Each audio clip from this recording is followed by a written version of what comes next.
სახელითა მამისათა დაზისათა დაწმინისა სულისათა ჩვენთან არს ღმერთი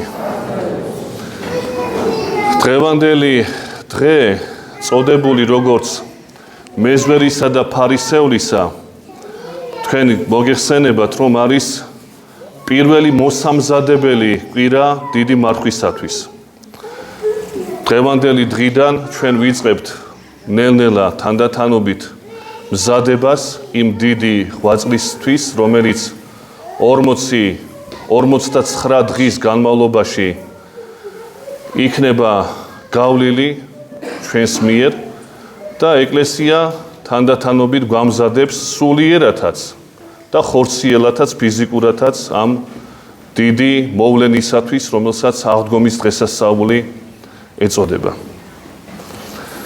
ყველას კარგად მოგეხსენებათ დღევანდელი იგავის შინაარსი. დიდი სალაპარაკო შეიძლება არც არის აქ.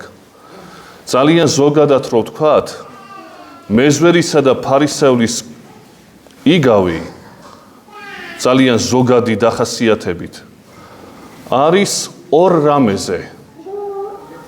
პირველი თავმდაბლობაზე მეზვერისებრი თავდაბლობა უნდა გქონდეს დიდი მარხვის განმავლობაში და საერთოდ და უნდა განვერიდოთ მეორე მხრივ ფარისევლის ზვაობას, ესე ამპარტავნებას. ძალიან მარტივია ყველაფერი, დიდი აქ. მოდით ბავშვები გაიყვანეთ, ჯობია, თორე ვერაფერს ვერ შევძლებთ ჩვენ აქ. და ზვაობას ფარისევლისას. და ძალიან ზოგადად თხრობა ამ დღევანდელი იგავისა. მაგრამ როგორ მივიდა ფარისეველი ამ პარტავნებამდე? აი ცოტა ღრმად რო ჩავხედოთ ამ იგავს, ესეთი უბრალო თქმა ძალიან ფილოსოფიურია. უღრმესი თვალთახედვა ჭირდება ამას. და თავიდანვე აღნიშნავთ, რომ ამ იგავში წარმოჩენილია ქრისტიანობა არა მხოლოდ რელიგია, თავისი რელიგიური კლასიკური გაგებით. ცოტა მოგვიანებით მოგახსენებთ რელიგიური კლასიკური გაგება რა წარმოადგენს. ესე ქრისტიანობა წარმოჩნდება ამ იგავის თანახმად არა რელიგია მხოლოდ, არამედ რწმენა და არა რწმენა მხოლოდ. არამედ როგორც სამკურნალო საშუალება სულისა. იმდენად ღრმა არის ეს, რომ როდესაც ჩავხედავთ ამას, თურმე რამხელა შრეები და ფენები ყოფილა აღმოსაკითხი. რატომ არის ესე? აი, მივყვეთ თანდათანობით თანმიმდევრულად ამ იგავის თხრობას, როგორია. ორი კაცი შევიდა ტაძარში სალოცავად. ერთი ფარისეველი არა დღევანდელობის გაგებით. ფარისეველი დღეს მატყუარას და თვალთმაქს ნიშნავს და იქ იმ პერიოდში ფარისეველი ნიშნავდა რჯულის დამცველს, წმინდანს ფაქტობრივად.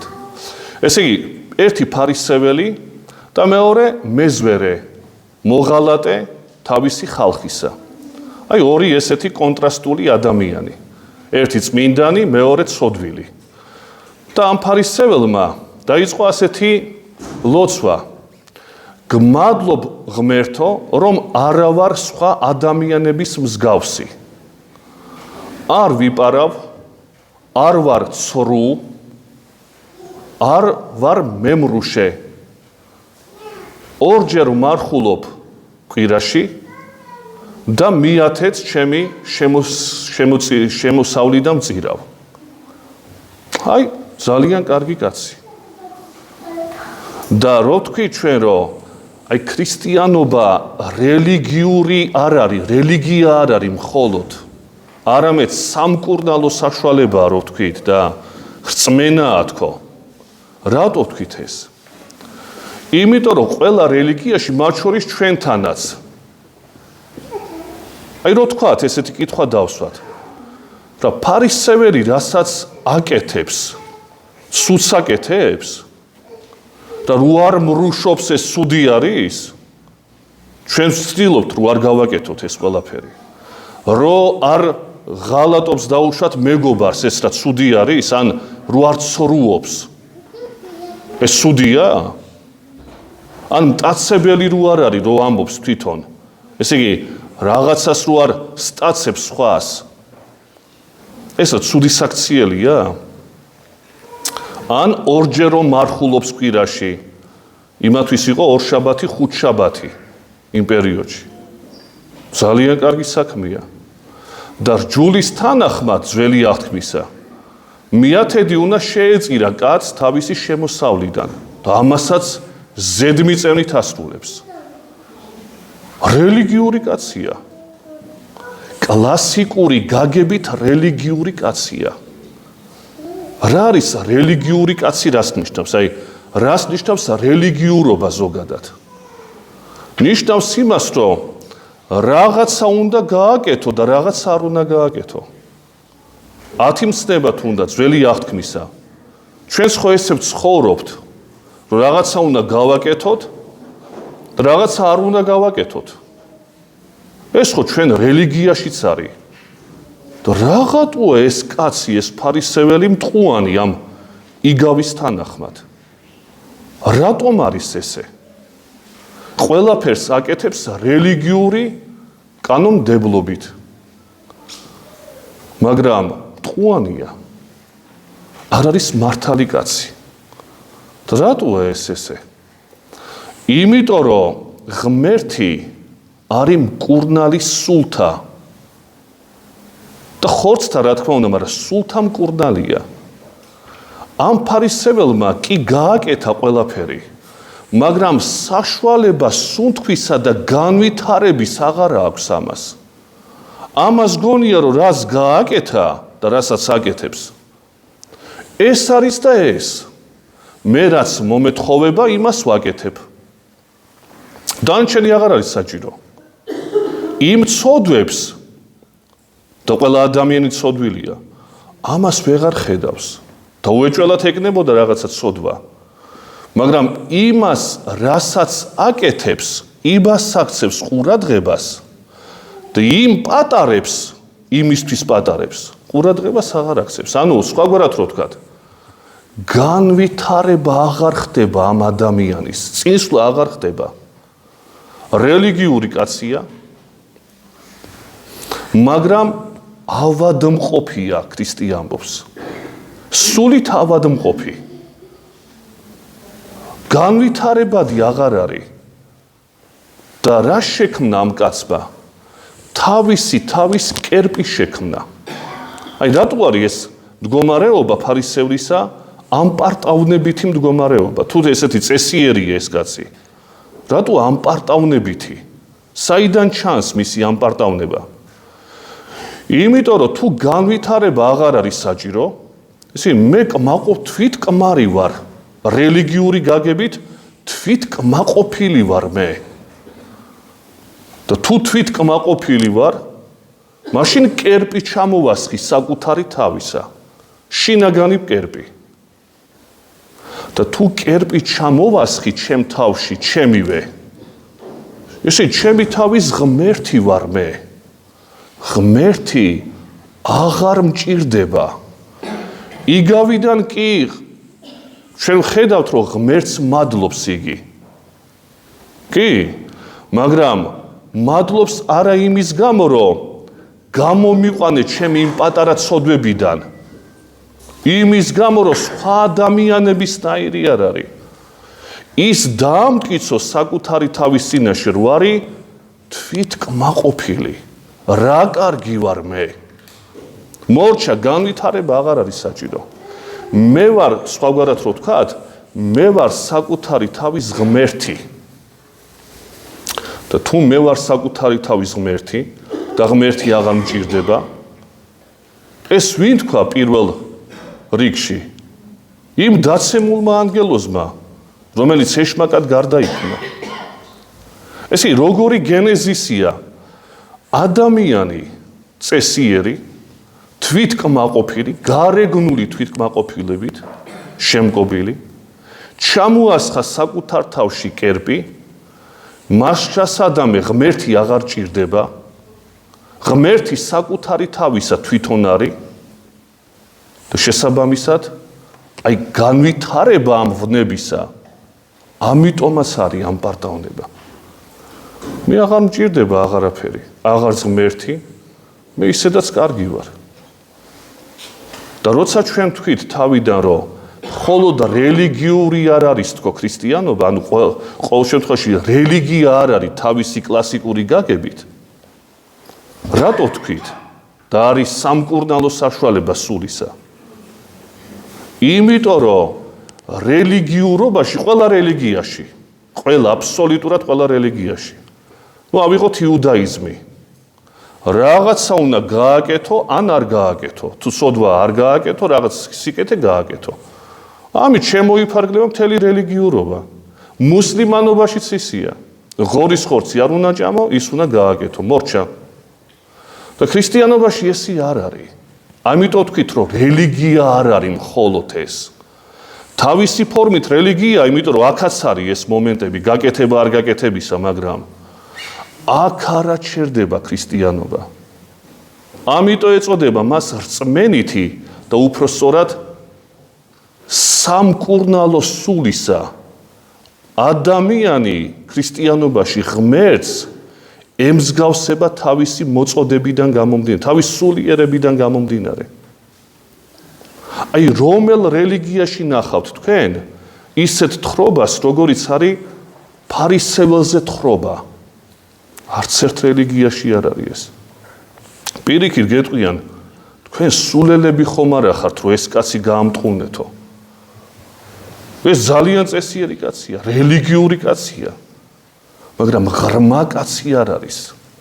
და ღმერთი როგორც დიდი მკურნალი სულთა ხედავს გულის ზრახვებს ადამიანისას და ეუბნება, თითოეულ ჩვენგანს გვეუბნება, რომ პირველ რიგში უნდა დატოვო განვითარების უნარი შენში. კი, შეიძლება ბევრი გააკეთე, ბევრიც გასაკეთებელი გაქვს. კი, შეიძლება ცოდვები ნაკლები გაქვს, მაგრამ ცოდვები ხო მაინც აგაქვს. აი ამ ყველაფერს განვითარება ჭირდება, მოძრაობის უნარი და შესაბამისად ღმერთთან ურთიერთობაც ყალიბდება შენი. ყოველთვის ადამიანი ქრისტიანი, როგორი წმინდანიც არ უნდა იყოს და შემკობილი სათნოებებით, ყოველთვის მაინც განვითარებას ტოვებს საკუთარი თავისა. განვითარებას, ფიზიკურ განვითარებას კი არა, რომ სადმე იქ სპორტზე ვიარო, სულიერი განვითარებაა საჭირო აქ. რომ მე ეს კი არა ვარ მხოლოდ და ამით კი არ დავკმაყოფილდე. აი მარხვაზე ვარ, ახლა დიდი მარხვა იწყება. რა კარგი ვარ, კაცო, ნახე. ჩემი თანამშრომლები იგინებიან, იფურთხებიან, ეწევიან, ღორის ხორჭამენ დიდ მარხვაში და მე რა კარგი ვარ, კაცო. აი ესე რომ დაიწყებ ადამიანის ზრუნვას და ფიქრს საკუთარ თავზე, აი ვარდები თურმე ავადმყოფურ მდგომარეობაში. აი ამას გვეუბნება ქრისტიანობა. ამიტომ თქვით, რომ მხოლოდ რელიგია არ არის. კურნალია სულისა. შენ რასაც აკეთებ, კარგს აკეთებ მარხვაში. მაგრამ იცოდე, რომ განვითარებადი უნდა იყო ყოველთვის. თორე ჩამოასხავ საკუთარ კერპს, როგორც ფარისეველმა. და ჩავარდები ამ პარტავნებაში. ღმერთი გეგონება საკუთარი თავი. და ეს მეორე მეზვერე, ცოდვილი, მოღალატე. თან მდიდრები იყვნენ, ადრე ვილაპარაკეთ ჩვენ წინაკვირას ზაქესთან დაკავშირებით. ეს მართლა ცოდვილია. სოციუმიდან გამომდინარე ცოდვილი კაცია, ყველა ზემოდან უყურებს ამ კაცს. ამან იცის, რომ ცოდვილია და ვერც ბედავს აღიხილოს თვალები ზეცად. და ამას ღმერთო მილხინე მე ცოდვილსა, ამას და შემიწყალე მე. მე ვიცი, რომ ცოდვილი ვარ, იმისნაირი არა ვარ წმინდანი, ვინც შემ წინ დგას ეს ფარისეველი. მაგრამ როგორიც ვარ, განკურნე მე ამ მდგომარეობიდან. ეს კაცი განვითარებადი კაცია რელიგიურად, სულიერად. ავადმყოფია, ეს წმინდანი კი არ არის მეზვერე. ეს ავადმყოფია, სულიერი ავადმყოფი, სულიერი მახინჯია ეს კაცი. მაგრამ ამ სიმახინჯეს ხედავს თავისას და განვითარება უნდა. აი ეს არის ქრისტიანობა. ქრისტიანობა გაყინულობა არ არის. პასიურობა არ არის. ქრისტიანობა მარად განვითარებადია. რატოა განვითარებადი? იმიტომ რომ ჩვენი შემოქმედი ღმერთი არის დაუსრულებელი.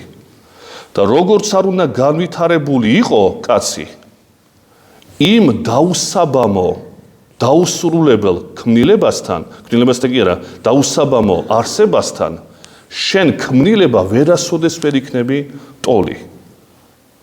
მაგრამ ჩვენ ხომ მსგავსნი უნდა ვიყოთ ღვთისა. და რაც არ უნდა აკეთო, კი ემსგავსები, მაგრამ მარად განვითარებადია. ეს თქვა წმინდა გრიგოლ ნოსელმა მე-4 საუკუნეში. მარად საკუთარ თავზე მაღლა, აი მისი ესეთი ბრწყინვალე დევიზი იყო. მარად საკუთარ თავზე მაღლა და არა გაჩერებულობა ფარისევლის მსგავსად. გაჩერდები თვითკმაყოფილებაში, ჩავარდები ამ პარტავნებაში, აუცილებლად ესე იქნება თურმე ღმერთი ხედავს კაცის გულს. რა ადამიანები როგორ მსჯელობთ? ეს წმინდანია, კარგია, პატიოსანი, ეს გახსნილი, გაფუჭებული. შეიძლება ის ამპარტამანი იყოს და ეს ამპარტავნება სულ წონის იმის სოდვილიანობას. წარწმენდაში ის იქნება ვიდრე ეს მეორე. აი ესეთი უცნაური ქრისტიანობა გვაქვს მოცემული ჩვენ. მიუხედავად მისი ამ ბანალური თხრობებისა ხანდახან, იგავებისა და კიდე სხვა სიტყვებისა, აი ესეთი ღრმა მდგომარეობაა სამკურნალო სულისა და არა რელიგიური წესდებები, რომელსაც ჩვენ ხშირად ვართ მიჩვეულები და გონია რომ ეს არის და ეს. პირჯვარი ხო გადავიწერე, სანთელიც დავანთე. რაღა მინდა კაცო. მორჩა, თვითკმაყოფილი ფარისეველი, წმინდა წყლის ფარისევლობა, მოდებული ჩვენში. და საკუთარი თავის ღმერთები ხვდებით ხშირად. დააგლოცოთ ღმერთმა და მოგცეს უფალმა უნარი მეზვერისებრი თავდაბლობისა. განვითარებადი ჩვენი სათნოებებისა, თუ კი გვაქვს ისინი. აი ეს არის დღევანდელი დღის შინაარსი. დღეს ასევე მოგეხსენებათ არის ხსენება წმინდა იოანე ოქროპირისა. 407 წელს გარდაიცვალა, აღესრულა კომანში, აფხაზეთში და მისი ამ უდიდესი მამის ღვაწლი და მეოხება კონდეს თითოეულ ჩვენგანს. გაიხარეთ, ჯვარი გეძებოთ.